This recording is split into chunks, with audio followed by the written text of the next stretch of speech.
दोस्तों, आज हम बात करेंगे भानगढ़ के किले के बारे में। इस किले को आमेर के राजा भगवंत दास ने सन 1583 में बनवाया था। इस किले को वहाँ के स्थानीय लोग भूतिया बताते हैं। यहाँ से बहुत भयानक आवाज़ें सुनाई देती हैं। रात में यहाँ से कई औरतों के रोने और चिल्लाने की आवाज़ें आती हैं। पायल और चूड़ियों की खनखनाहने की आवाज़ें आती हैं। जो भी इस किले में आज तक गया है वो वापस नहीं आया। यहाँ पर हवाओं में अजीब सी सनसनाहट, अजीब सी आवाज़ें महसूस होती हैं। ऐसा लगता है जैसे कोई हमारा पीछा कर रहा है, कोई हमारे कंधे पर हाथ रख रहा है, कोई हमें रोकना चाहता है। वहाँ से पीछे से आवाज़ें आती हैं, लेकिन हमें पीछे मुड़कर नहीं देखना चाहिए किसी भी कीमत पर।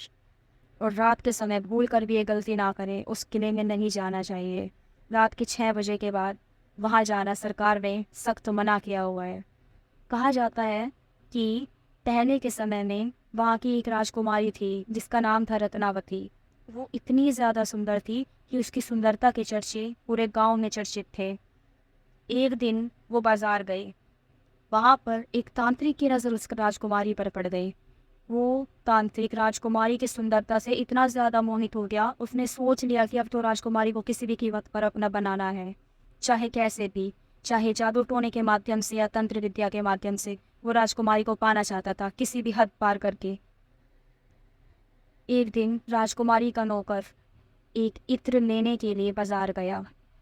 तांत्रिक की नज़र उस नौकर पर ही थी। तांत्रिक ने उस नौकर को देख लिया, धीरे से उसके थैले में से इत्र की शीशी निकाली और उसने अपनी तंत्र विद्या को फूंक दिया। उस तंत्र विद्या और जादू कर दिया उस इत्र ने, और फिर से उस इत्र की शीशी को उस थैले में डाल दिया। जैसे ही वो इत्र लेकर नौकर राजकुमारी के पास पहुंचा, उस नौकर ने वो शीशी राजकुमारी को दे दी। लेकिन राजकुमारी का एक राजदूत ये सारी क्रियाएं देख रहा था। राजकुमारी के राजदूत ने बता दिया कि ये इत्र की शीशी तांत्रिक ने तंत्र विद्या से तंत्रित किया हुआ है। राजकुमारी ने उस इत्र की शीशी को महल से नीचे गिराकर तोड़ दिया और राजकुमारी चट्टान पर गई। पहाड़ों पर जाकर नीचे तांत्रिक खड़ा हुआ था। राजकुमारी ने उस चट्टान को नीचे लुढ़का दिया, जिससे तांत्रिक की बेहद दर्दनाक मौत हुई। अपने अंतिम समय में तांत्रिक ने कहा, ये भानगढ़ नष्ट हो जाएगा, सब कुछ खत्म हो जाएगा, राजकुमारी मर जाएगी। ऐसा लगता है जैसे उस तांत्रिक की आत्मा आज भी भानगढ़ के किले में घूम रही हो।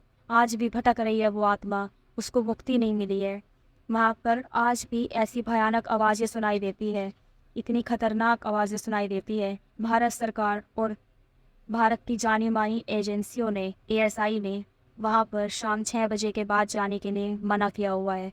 कुछ रिपोर्टर्स, न्यूज़ वाले वहाँ पर इस बात का पता लगाने के लिए गए थे कि आखिर सच क्या है, रात के 6 बजे वहाँ होता क्या है, क्या वाकई कोई भूत है, कोई आत्मा भटकती है वहाँ, क्यों नहीं जा सकते, आखिर उस रात का राज क्या है।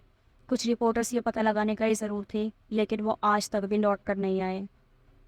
सभी को यही हिदायत दी जाती है कि शाम के 6 बजे वहाँ भूल कर भी ना जाएं। ये आप सब के लिए खौफनाक हो सकता है।